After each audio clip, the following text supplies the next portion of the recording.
Bueno, ya que estamos hablando de motocicletas, este sistema de transporte que facilita la movilidad en la Ciudad de México, hoy lo invitamos a conocer cómo funcionan las motocicletas eléctricas. Estos scooters eléctricos buscan mejorar la movilidad y la calidad del aire en la Ciudad de México. Conozcamos más sobre su uso y beneficio. Estas motonetas eléctricas llegaron a la Ciudad de México en 2015. Es un emprendimiento 100% mexicano. Este modelo de scooters eléctricos compartidos que de hecho es único, primero y único en México y en toda Latinoamérica, ¿no? Con este modelo de negocio y de vehículos. Pero, ¿cómo se utilizan? Lo primero que se debe de hacer es descargar la aplicación. Una vez descargada se debe completar un registro, ingresar el método de pago y tiene que contar con licencia de manejo vigente.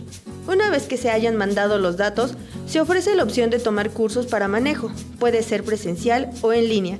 Después de haber completado lo anterior, entonces está listo para manejar. Para encontrar el vehículo más cercano debe abrir la aplicación, en donde se muestra un mapa con la ubicación de zonas las cuales se encuentran en la calle, y en donde también se deben dejar los scooters al finalizar el viaje. Mariano es una de las personas que utiliza estas motos. Lleva cerca de 4 meses y le parece una buena opción de transporte. Es una opción súper porque la verdad que evitas el tráfico, es para el ecosistema, digamos, no perjudica porque no hace ningún tipo de polución. Y la verdad que es súper cómodo porque la dejas y las veces que tuve problemas me lo han resuelto súper rápido.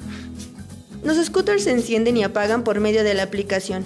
Cuentan con una batería de ion litio que al estar cargada completamente rinden hasta 35 kilómetros. Puede ser cargada en las estaciones de recarga ubicadas en las zonas e-conduce o bien conectarla en cualquier enchufe convencional de 110 volts.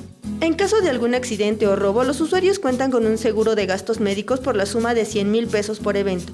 También se cuenta con una cobertura por exceso de responsabilidad civil por fallecimiento de terceros por hasta 4 millones en caso de requerirse. Hasta el momento e-conduce cuenta con más de 700 scooters, los cuales han realizado 700,000 viajes que han logrado ahorrar más de 600 toneladas de CO2. Con imágenes de Javier Martínez, Mariana Sánchez, 21 Noticias.